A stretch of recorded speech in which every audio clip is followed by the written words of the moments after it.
नमस्कार आप सभी को। उम्मीद करता हूँ आप सब बहुत अच्छे से होंगे और चीज़ें आपकी व्यवस्थित होंगी। परीक्षा की तैयारी भी विधिवत सही दिशा में आपकी चल रही होगी। बिहार राज्य विशेष के इस सेशन में स्वागत है आप सभी का। और आज का हमारा जो टॉपिक है वो है ब्रिटिश कंपनी द्वारा भारत विजय। ब्रिटिश कंपनी द्वारा भारत विजय, इस टॉपिक को हम देख रहे हैं क्योंकि यहाँ से हमारी परीक्षाओं में प्रश्न बनते हैं, इसलिए समग्रता से इस टॉपिक को हमें कंप्लीट करना है। सबसे पहले जब हम बात करते हैं ब्रिटिश कंपनी द्वारा भारत विजय की, तो बात आती है 18वीं सदी की। आप जानते हैं 18वीं शताब्दी में नवीन स्वायत्त राज्यों का उदय हुआ था और इन नवीन स्वायत्त राज्यों में सबसे पहले बात आती है पश्चिम बंगाल की। बंगाल की जब हम बात करते हैं तो हमें देखने को मिलता है कि वर्ष था 1717 ईस्वी का, जहाँ पे मुर्शीद कुली खां को बंगाल का सूबेदार नियुक्त किया गया था। किसके द्वारा? फर्रुखसियार द्वारा यहाँ पे बंगाल का सूबेदार मुर्शीद कुली खां को बनाया गया था। इसके बाद आगे चलकर आपने देखा कि मुग़ल साम्राज्य की जो कमजोरी थी उसका फ़ायदा उठाकर, उसकी कमजोरी का लाभ उठाकर इन्होंने स्वतंत्र बंगाल राज्य की नींव रखी।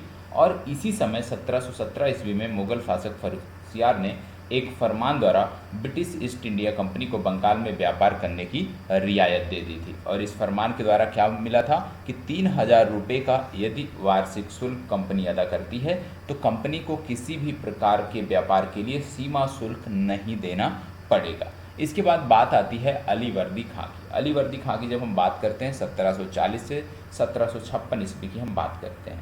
इस समय क्या हुआ कि अलीवर्दी खां ने सरफराज खां को गिरिया के युद्ध में पराजित किया। इसने क्या किया?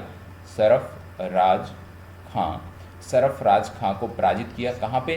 गिरिया के युद्ध में। ये बहुत ही महत्वपूर्ण है कि गिरिया के युद्ध में सरफराज खां को अलीवर्दी खां ने पराजित किया और ये नवाब बन गया। योग्य प्रशासक था जिसने अंग्रेजों को कलकत्ता में और फ्रांसीसियों को चंदनगर में किलेबंदी नहीं करने दी। और इसने विशेष रूप से अलीवर्दी खां ने अंग्रेजों की तुलना मधुमक्खी के छत्ते से की थी। एक कथन पूछा जाता है कि किसने अंग्रेजों की तुलना मधुमक्खी के छत्ते से की थी, तो आपको याद रखना है मधुमक्खी के छत्ते से अंग्रेजों की तुलना अलीवर्दी खां ने की थी। इसके बाद आगे आपको देखने को मिलता है, बात आती है 1756 ईस्वी 1756 ईस्वी की। और 1756 ईस्वी में क्या हुआ? सिराजुद्दौला, एक नाम आता है सिराजुद्दौला। सिराजुद्दौला क्या था? सिराजुद्दौला जो है ये बंगाल का नवाब बना।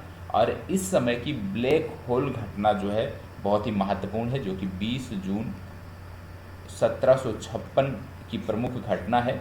इस घटना के दौरान सिराजुद्दौला ने 146 अंग्रेजों को बंदी बनाया था और इसमें स्त्री और बच्चे भी शामिल थे और इनको एक छोटे से कमरे में बंद कर दिया था, कैद कर दिया था। और जब 23 जून को, याद रखना है, जब 23 जून को 1756 को ये दरवाज़ा खोला गया, इस कोठरी का दरवाज़ा खोला गया, तो इसमें मात्र 23 अंग्रेज ही जीवित बचे थे। ये भी आपको याद रखने की ज़रूरत है। और इसी के बाद क्या हुआ कि 23 जून 1757 को 23 जून 1757 को मुर्शिदाबाद के दक्षिण में एक ज़िला है नादिया। कौन सा ज़िला है?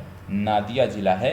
और इसी नादिया ज़िले में प्लासी नामक स्थान पे एक युद्ध हुआ जिसको आप प्लासी के युद्ध के नाम से जानते हैं, जिनमें नवाब सिराजुद्दौला की सेना जो थी वो परास्त हुई और यहाँ पे कंपनी की जीत हुई थी। इसके बाद जो नाम आता है अगला नाम आता है बंगाल के संदर्भ में मीर जाफ़र। किसका नाम आता है? मीर जाफ़र का नाम आता है। और मीर जाफ़र की जब हम बात करते हैं, मतलब 1757 से लेकर के 1760 ईस्वी की यहाँ पे बात होती है। आपको बता दें कि प्लासी की सफलता के बाद अंग्रेजों ने बंगाल का नवाब इसको बना दिया था और प्रशासनिक अव्यवस्था तथा राजकोष रिक्त होने के कारण अंग्रेजों की जब आवश्यकता की पूर्ति नहीं हो पा रही थी, अब वो क्या कर रहे थे कि किसी अन्य को खोज रहे थे जिसको कठपुतली के तौर पर इस गद्दी पर बैठा। तो कठपुतली के तौर पर मिला कौन इनको मिला मीर कासिम। और मीर कासिम की जब बात करते हैं 1760 से लेकर 1763 ईस्वी की बात आती है। यहाँ पे मीर जाफ़र के बाद ये बंगाल का नवाब बना और कासिम का मानना था कि आज़ादी बनाए रखने के लिए सर्वप्रथम जरूरी है भरा हुआ खजाना, ठीक है, मतलब राजकोष भरा होना चाहिए और कुशल सेना चाहिए।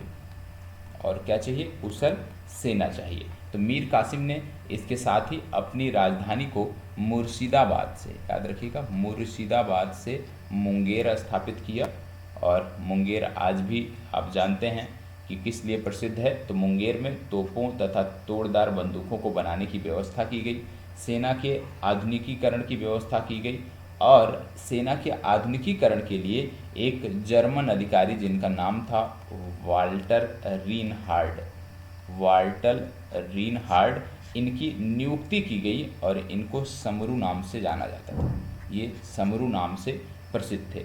मीर कासिम ने कंपनी को बर्धमान, मिदनापुर, चटगांव के क्षेत्र दे दिए। उसने अंग्रेजों द्वारा दस्तकों के दुरुपयोग रोकने के लिए 1762 ईस्वी में एक निर्णय लिया और इस निर्णय के अनुसार आंतरिक व्यापार पर लगे सभी करों को समाप्त कर दिया गया। फलतः अंग्रेजों के विशेषाधिकार जो थे वो क्या हो गए, वो समाप्त हो गए। इसके बाद आपको देखने को मिलता है बक्सर का युद्ध। क्या देखने को मिलता है, बक्सर का युद्ध। और जब बक्सर के युद्ध की बात करते हैं तो बात आती है 22 अक्टूबर 1764 की। 22 अक्टूबर 1764 को तीनों सहयोगियों, विशेष रूप से मीर कासिम,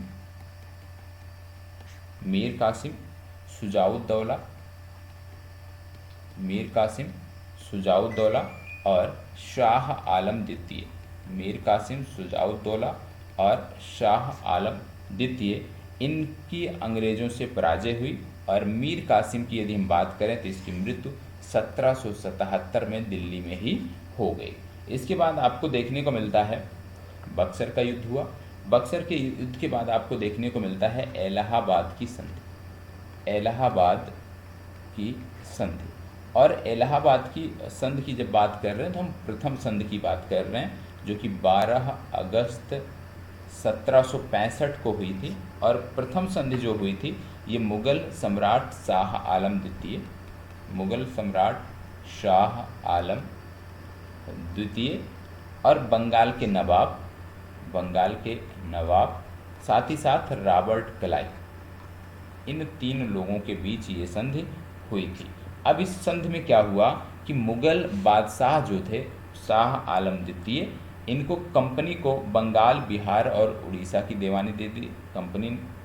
इन्होंने कंपनी को बंगाल, बिहार और उड़ीसा की दीवानी जो है वो दे दिया। कंपनी के अवध के नवाब के साथ कंपनी ने शुजाउद्दौला से कड़ा और इलाहाबाद का क्षेत्र लेकर वो मुगल बादशाह को दे दिया। इस संधि के द्वारा कंपनी को उत्तरी सरकार, या जिसको आप उड़ीसा के नाम से जानते हो, उड़ीसा की जागीर मिली और मुगल सम्राट को 26 लाख रुपए प्रति वर्ष पेंशन के रूप में दिए गए। ये तो थी इलाहाबाद की प्रथम संधि की बात। इलाहाबाद की प्रथम संधि के बाद दूसरी चर्चा होती है इलाहाबाद की द्वितीय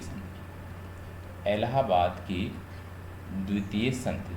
और इलाहाबाद की जब द्वितीय संधि की हम बात करते हैं तो इलाहाबाद की द्वितीय संधि 16 अगस्त 1765 को हुई। 16 अगस्त 1765 को हुई।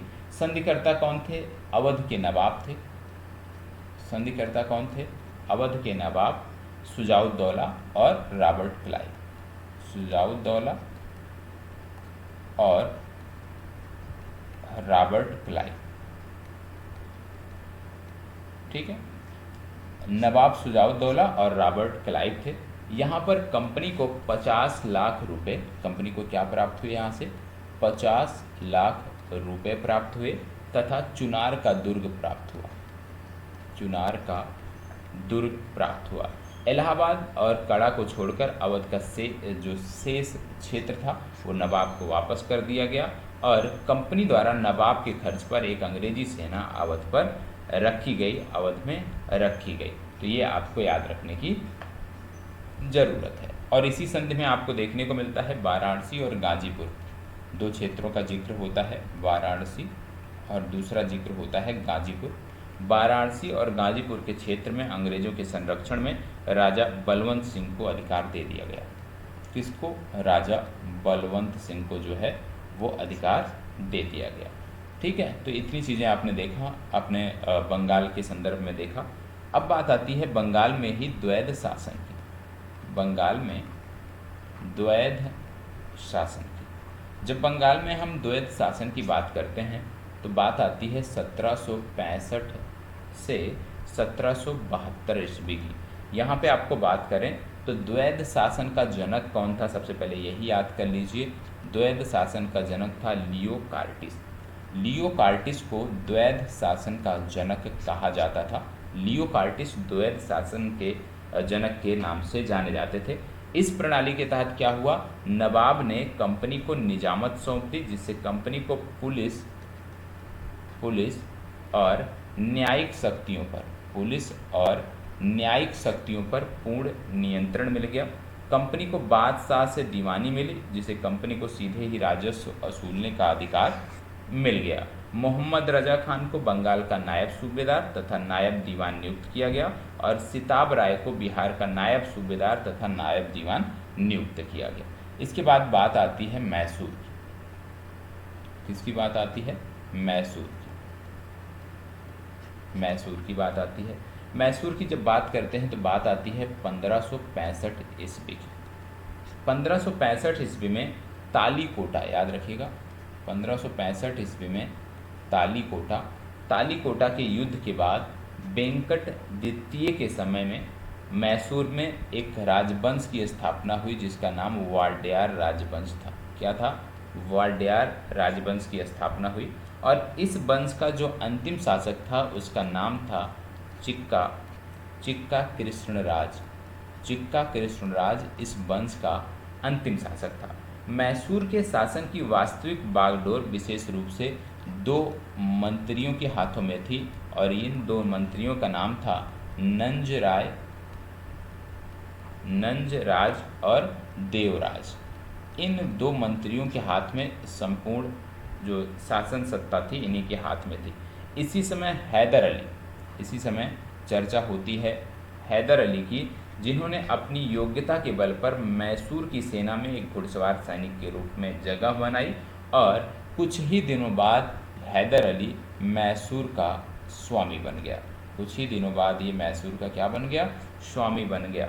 ठीक है, आप जानते हैं 1755 ईस्वी में हैदर को डिंडीगुल के किले का फौजदार नियुक्त किया गया था और हैदर ने क्या किया, अपने जो संपर्क थे वो फ्रांसीसियों से अच्छे किए।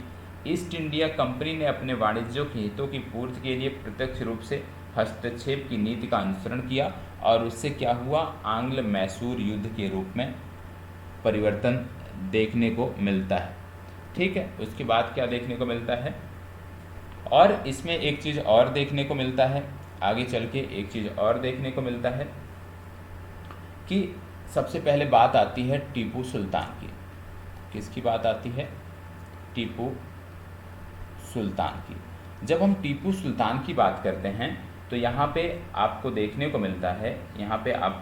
मिलता है कि हैदर अली की मृत्यु के बाद उसका पुत्र जो था टीपू, वो 1782 ईस्वी में, ठीक है, मैसूर का ये शासक बना। 1782 ईस्वी में ये मैसूर का शासक बना तथा टीपू ने 1787 ईस्वी में बादशाह की उपाधि धारण की।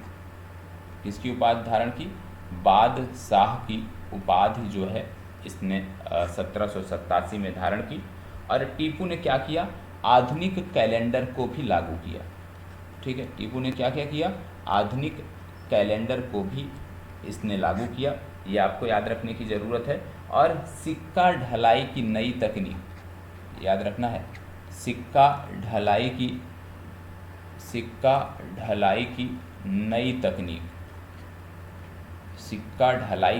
नई तकनीक भी इसने जारी की।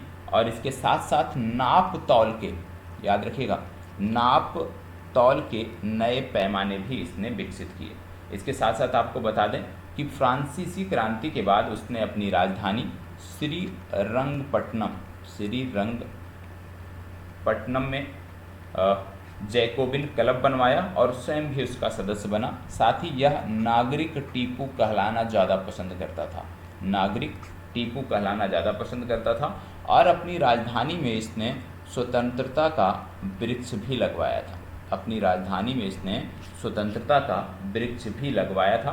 टीपू ने अरब, अफगानिस्तान, फ्रांस, तुर्की, कुस्तुनतुनिया और मॉरिशस जैसे जो देश थे उन पे अपने दूत भी भेजे थे। साथ ही साथ इसने हिंदुओं को उच्च पदों पर भी नियुक्त किया था। साथ ही साथ इसके दो प्रमुख मंत्री जो थे, एक का नाम था पूर्णिया और दूसरे का नाम था कृष्णराव। ये इसके दो प्रमुख मंत्री थे। तो टीपू के बारे में अक्सर प्रश्न पूछा जाता है जो आपको पता होना चाहिए। और आपको यह भी याद रखना है, एक मंदिर था जिसका नाम था श्रृंगेरी मंदिर। श्रृंगेरी मंदिर की जब बात करते हैं तो उसके मरम्मत के लिए धन भी इसके द्वारा उपलब्ध कराया गया था। ठीक है, अब बात आती है आंग्ल मैसूर युद्ध की। देखो जो फैक्ट है ना, जहाँ से प्रश्न बनते हैं सिर्फ उतना जिक्र मैं आपसे कर रहा हूँ। आंग्ल मैसूर युद्ध की बात आती है और इसको अलग से आपको नोट डाउन कर लेना है। आंग्ल मैसूर युद्ध की बात करें तो प्रथम आंग्ल मैसूर युद्ध 1767 से 1769 के बीच लड़ा गया था। और इस समय गवर्नर जनरल जो थे उनका नाम था बेंसी टार्ट जो थे ये गवर्नर जनरल थे। और हैदर अली से विवश होकर अंग्रेज़ों ने 4 अप्रैल 1769 में मद्रास की संधि यहाँ पे की थी। यहाँ पे हैदर अली के साथ ये संधि हुई थी। कब हुई थी? 1769 में। इस संधि का नाम क्या था? मद्रास की संधि। तो आपसे प्रश्न क्या पूछा जाता है कि प्रथम आंग्ल मैसूर युद्ध के दौरान कौन सी संधि हुई थी? तो आप बताएंगे प्रथम आंग्ल मैसूर युद्ध के दौरान जो है मद्रास की संधि हुई थी। इसके बाद बात आती है द्वितीय आंग्ल मैसूर युद्ध की। द्वितीय आंग्ल मैसूर युद्ध की बात करें तो 1780 से 84 की बात आती है। और यहाँ पे यदि मैं बात करूँ तो इसके समय यहाँ पे जो गवर्नर जनरल थे वो थे वारेन हेस्टिंग्स के समय में ये आप कह सकते हैं कि द्वितीय आंग्ल मैसूर युद्ध लड़ा गया था। और आयरकूट के नेतृत्व में अंग्रेजी सेना के द्वारा पोर्टनोवा के युद्ध में हैदर अली पराजित हुआ था। और 7 दिसंबर 1782 को इसकी मृत्यु हो गई थी। इसकी मृत्यु के पश्चात टीपू और अंग्रेज़ों के बीच मंगलौर की संधि हुई थी। तो द्वितीय में यदि हम बात करें जो संधि हुई वो टीपू के बीच हुई और अंग्रेज़ों के बीच हुई। कब हुई? इसकी मृत्यु के बाद 1784 में हुई। और इसको क्या नाम दिया गया? इसको नाम दिया गया मंगलौर की संधि। तो यदि आपसे पूछ लिया जाए कि किस युद्ध के दौरान हैदर अली की मृत्यु हुई तो आप बताएंगे द्वितीय आंग्ल मैसूर युद्ध के दौरान हैदर अली की मृत्यु हुई थी। फिर बात आती है तृतीय आंग्ल मैसूर युद्ध की। तृतीय आंग्ल मैसूर युद्ध की बात करें तो 1790 से 92 की बात आती है। और तृतीय आंग्ल मैसूर युद्ध के समय जो गवर्नर जनरल था उसका नाम था कॉर्नवालिस। क्या नाम था? उसका नाम था कॉर्नवालिस। और यहाँ पे आपको बता दें कि निजाम, मराठे और अंग्रेज़ों का ये त्रिगुट था। श्रीरंगपट्टनम के निकट ये युद्ध हुआ था। और मार्च 1792 में टीपू को श्रीरंगपट्टनम की संधि करनी पड़ी। 1792 को श्रीरंगपट्टनम की संधि करनी पड़ी थी। श्रीरंगपट्टनम की संधि करनी पड़ी थी किसको? टीपू को, क्योंकि यहाँ पे अंग्रेज़ एक तरफ थे और अंग्रेज़ों का साथ दे रहे थे निजाम और मराठे, इसलिए ये टीपू पर भारी पड़ गए थे। और कहीं ना कहीं ये अपमानजनक संधि थी। अपमानजनक इसलिए थी क्योंकि टीपू को अपना आधा राज्य और आधा राज्य के साथ साथ 3 करोड़ रुपए क्षतिपूर्ति के रूप में देना पड़ा था। इसके बाद बात आती है चतुर्थ आंग्ल मैसूर युद्ध की, जो कि 1799 ईस्वी की बात आती है। और चतुर्थ आंग्ल मैसूर युद्ध के समय गवर्नर जनरल था लॉर्ड बेलेजली यहाँ पे गवर्नर जनरल था। बेलेजली ने टीपू पर निजाम, मराठों और फ्रांसीसियों से मिलकर षड्यंत्र का आरोप लगाकर युद्ध आरंभ किया था। 4 मई, याद रखिएगा डेट, 4 मई 1799 को अंग्रेज़ों ने श्रीरंगपट्टनम पर अधिकार कर लिया था। और यहीं पर टीपू जो है लड़ते हुए वीरगति को प्राप्त हुआ था। ठीक है, तो ये याद रखने की ज़रूरत है। तो चारों याद रखना है कि किस में कौन सी संधि हुई। तो सबसे पहले युद्ध में कौन सी संधि हुई? मद्रास की संधि हुई। दूसरे में कौन सी हुई? मंगलौर की संधि हुई। तीसरे में कौन सी हुई? श्रीरंगपट्टनम की संधि हुई। और चतुर्थ युद्ध में जो है वो टीपू सुल्तान वीरगति को प्राप्त हुए थे। तो ये बात आती है आंग्ल मैसूर युद्धों की। इसके बाद फिर बात आ जाती है मराठों की। अगला मराठा की चर्चा होती है। आप जानते हैं शिवाजी के बाद पेशवाओं के नेतृत्व में मराठा शक्ति का विकास अनवरत रूप से होता रहा, और विशेष रूप से 18वीं शताब्दी की जब बात करते हैं तो 3 पेशवाओं, विशेष रूप से बालाजी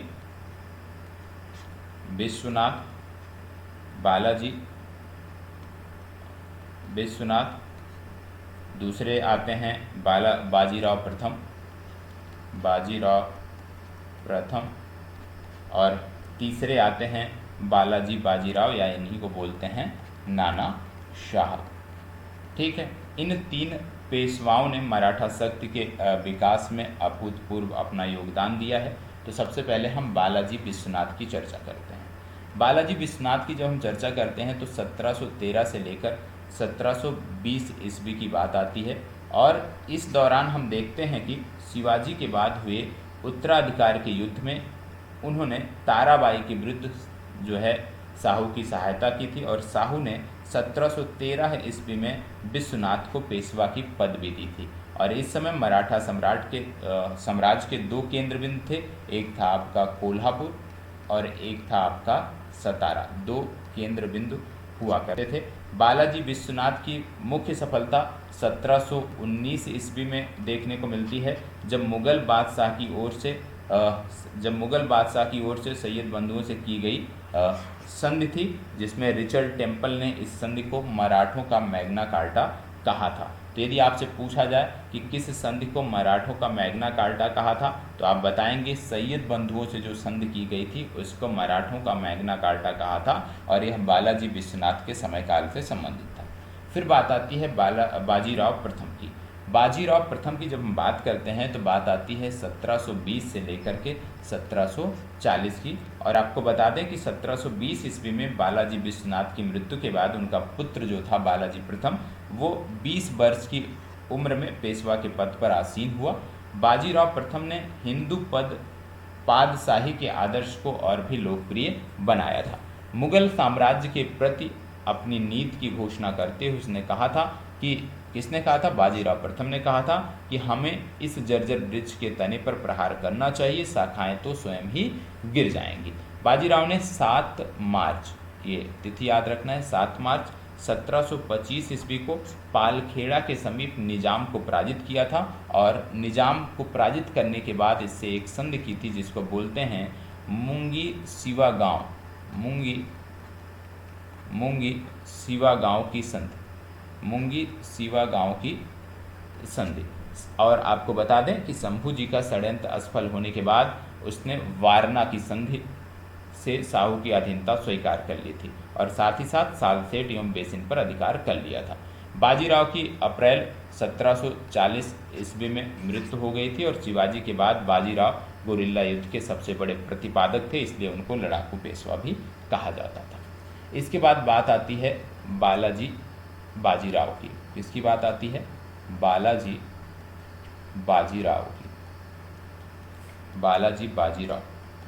बाजीराव की जब बात आती है तो 1740 से लेकर 61 ईस्वी तक की चर्चा होती है।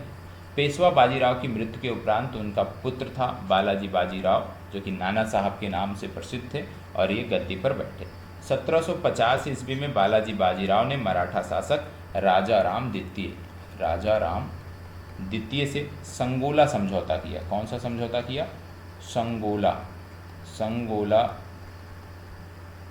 संगोला समझौता करके राज्य के संपूर्ण अधिकार अपने हाथों में ले लिया था। अब मराठा छत्रपति केवल नाम मात्र के राजा रह गए थे। पानीपत का तृतीय युद्ध हुआ, और पानीपत के तृतीय युद्ध 14 जनवरी 1761 की जब हम बात करते हैं तो मराठों और अफगानिस्तान के शासक अहमद शाह अब्दाली के मध्य हुआ, और इस युद्ध में अहमद शाह अब्दाली जो था वो क्या हुआ? विजित हुआ, और मराठे हार गए। इसके साथ साथ आपको बता दें इब्राहिम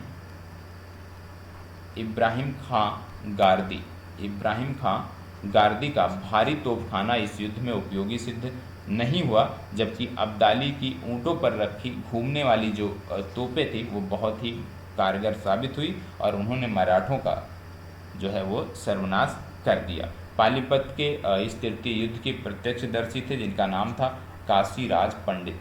क्या नाम था? काशीराज पंडित। और काशीराज पंडित के शब्दों में पानीपत का तृतीय युद्ध मराठों के लिए प्रलयंकारी सिद्ध हुआ, ये इनका कहना था। इसके बाद बात आती है आंग्ल मराठा संबंध। आंग्ल मराठा संबंध। आंग्ल मराठा संबंध की जब हम बात करते हैं तो आंग्ल मराठा संदर्भ में आपको इतना याद रखना है कि 1772 ईस्वी में जब पेशवा माधवराव प्रथम की मृत्यु के साथ मराठों में गृह कलेश जो है आरंभ हुआ था, इस परिस्थिति से घबराकर जो रघुनाथ राव थे, क्या नाम था इनका? रघुनाथ राव, ये चले गए थे अंग्रेजों की शरण में। और 1775 ईस्वी में बम्बई की सरकार ने रघुनाथ राव के साथ एक संधि की थी जिसका नाम था सूरत की संधि।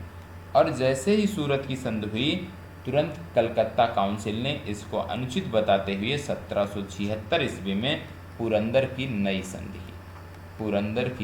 नई संधि की और बम्बई की सरकार ने पुरंदर की संधि का विद्रोह किया, विरोध किया और मराठों के बीच संघर्ष छेड़ दिया। यह संघर्ष लगभग 7 वर्षों तक चला और 7 वर्षों के बाद अंत में दोनों पक्षों के मध्य 1782 ईस्वी में एक संधि हुई जिसका नाम था सालबाई की संधि। क्या नाम था? सालबाई की संधि। और इससे युद्ध समाप्त हुआ और इस संधि ने अंग्रेजी कंपनी को 20 वर्षों की शांति प्राप्त की। तो यहाँ पे जब हम आंग्ल मराठा युद्ध के संदर्भ में देखते हैं तो सबसे पहली संधि सूरत की संधि, दूसरा पुरंदर की संधि और तीसरा आता है सालबाई की संधि। और सालबाई की संधि के बाद 20 वर्षों तक इस क्षेत्र में शांति बनी रही। आंग्ल और मराठा के बीच कोई भी युद्ध देखने को नहीं मिलता है। इसके साथ साथ बात आती है द्वितीय आंग्ल मराठा युद्ध की। किसकी बात आती है? द्वितीय आंग्ल मराठा युद्ध की। आंग्ल मराठा युद्ध की। द्वितीय आंग्ल मराठा युद्ध की जब बात करते हैं तो बात आती है 1803 से लेकर के 1806 ईस्वी तक। और यहाँ पे आपको बता दें कि मराठा राजनीति के चाणक्य के नाम से एक व्यक्ति जाने जाते थे जिनका नाम था नाना फड़नवीस। कौन जाने जाते थे? नाना फड़नवीस। और नाना फड़नवीस की 1800 ईस्वी में क्या हुई? इनकी हुई मृत्यु। और इनकी मृत्यु के बाद जो पूना दरबार था, पूना जो दरबार था, ये षड्यंत्रों का घर बन गया, षड्यंत्रों का केंद्र बन गया। और 1801 ईस्वी में पेशवा बाजीराव द्वितीय ने जसवंत राय होलकर के भाई जिनका नाम था बिट्ठू जी, उनकी कर दी हत्या। और उनकी हत्या के बाद क्या हुआ कि होलकर ने पूना पर आक्रमण कर पेशवा और सिंधिया की संयुक्त सेना को पराजित कर दिया। तो इसके बाद क्या हुआ कि बाजीराव द्वितीय जो थे वो भागकर चले गए बेसीन और बेसीन में जाकर इन्होंने शरण ली। और 31 दिसंबर 1802 को बाजीराव द्वितीय एवं अंग्रेजों के मध्य बेसीन की संधि होती है। तो याद रखना है 31 दिसंबर 1802 को बेसीन की संधि होती है। और बेसीन की संधि किसके बीच होती है? अंग्रेजों और बाजीराव द्वितीय के बीच होती है। इस संधि के द्वारा पेशवा ने अंग्रेजी संरक्षण स्वीकार कर एक अंग्रेजी सेना पूना में रखना स्वीकार किया था। ठीक है। साथ ही साथ पेशवा ने गुजरात, ताप्ती, नर्मदा के मध्य के प्रदेश, तुंगभद्रा नदी के जो समीपवर्ती क्षेत्र थे जिनका आय लगभग 26 लाख रुपया था, ये कंपनी को दे दिए। और पेशवा की संधि विशेष रूप से मराठों के लिए अपमानजनक थी, जिसके कारण जो भोसले थे वो इससे संतुष्ट नहीं थे और उन्होंने अंग्रेजों को चुनौती दिया। बाद में क्या हुआ? भोसले लॉर्ड लेक और बेलेजली की संयुक्त सेना से पराजित हुए और 1803 ईस्वी में भोसले ने भी विवश होकर एक संधि कर ली जिसका नाम रखा गया देवगांव की संधि। कौन सी संधि इन्होंने कर ली? देवगांव की संधि कर ली। और इस संधि के अनुसार कटक एवं वर्धा नदी के पश्चिम का भाग अंग्रेजों को मिल गया। ठीक है। इसके साथ अंग्रेजों ने सिंधिया के साथ भी एक संधि कर ली 1803 में। उसका क्या नाम था? उसका नाम था सुरजी अर्जन गांव की संधि। सुरजी अर्जन गांव की संधि, ठीक है। इसके अनुसार गंगा तथा यमुना के क्षेत्र कंपनी को दे दिए गए तथा जयपुर, जोधपुर तथा गोहद की राजपूत रियासतों पर अपना प्रभुत्व इन्होंने छोड़ दिया। सर जॉर्ज बालो ने होलकर को युद्ध में परास्त कर 1805 ईस्वी में राजपुर घाट की भी संधि कर ली। तो कई सारी संधियां यहाँ पे होती हैं, एक एक करके फिर से हम देख लेते हैं। सबसे पहले यहाँ पे जो होती है द्वितीय आंग्ल मराठा युद्ध के बीच में, वो थी बेसिन की संधि। पहली कौन सी थी?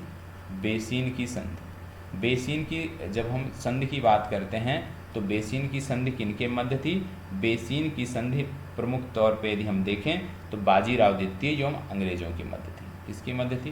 बाजीराव द्वितीय और अंग्रेजों के मध्य थी, ठीक है। इसके बाद अगला आपको देखने को मिलता है देवगांव की संधि। क्या देखने को मिलता है? देवगांव की संधि। देवगांव की जब संधि की बात करते हैं तो देवगांव की संधि जो थी ये विशेष रूप से भोसले और अंग्रेजों के बीच थी। भोसले और अंग्रेजों के बीच थी। इसके बाद अगला देखने को मिलता है सुरजी अर्जन गांव की संधि। सुरजी अर्जन गांव की संधि। सुरजी अर्जन गांव की संधि की जब हम बात करते हैं तो सुरजी अर्जन गांव की संधि विशेष रूप से अंग्रेज और सिंधिया के बीच थी। अंग्रेज और सिंधिया के बीच थी। और इसके बाद अगली संधि जो देखने को मिलती है इसका नाम है राजपुर घाट की संधि। राजपुर घाट की संधि। और राजपुर घाट की जो संधि थी इसकी जब हम बात करते हैं तो सर जॉर्ज बालो और होलकर के बीच थी। सर जॉर्ज बालो ये मतलब अंग्रेज और होलकर के बीच थी। तो ये संधियां आपको याद रखने की ज़रूरत है। बेसिन की संधि, देवगांव की संधि, सुरजी अर्जन गांव की संधि, राजपुर और घाट की संधि किसके किसके मध्य हुई ये याद रखिएगा, यहाँ से प्रश्न बनते हैं। फिर बात आती है तृतीय आंग्ल मराठा युद्ध की। किसकी बात आती है? तृतीय आंग्ल मराठा युद्ध की। तृतीय आंग्ल मराठा युद्ध की जब हम बात करते हैं तो बात आती है 1817 से 1818 ईस्वी की। यहाँ पे आपको बता दें कि इस दौरान हेस्टिंग्स ने पेशवा से पूना, इस दौरान हेस्टिंग्स ने पेशवा से पूना, भोसले से नागपुर, भोसले से नागपुर, सिंधिया से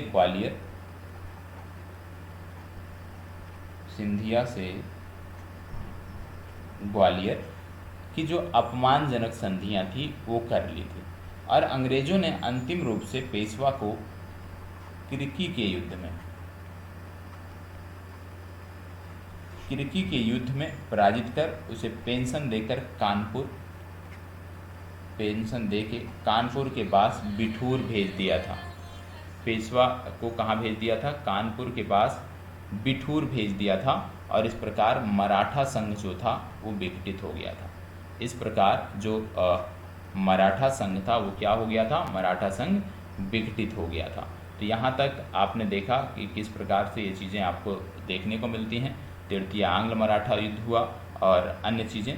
अब एक चीज़ यहाँ पे और आपको ध्यान रखने की ज़रूरत है, एक फैक्ट आपको यहाँ पे ध्यान रखने की ज़रूरत है। इसके बाद अगला जो देखने को मिलता है वो है सिंध की बात आती है। किसकी बात आती है? सिंध की बात आती है। तो आइए सिंध की चर्चा हम कर लेते हैं।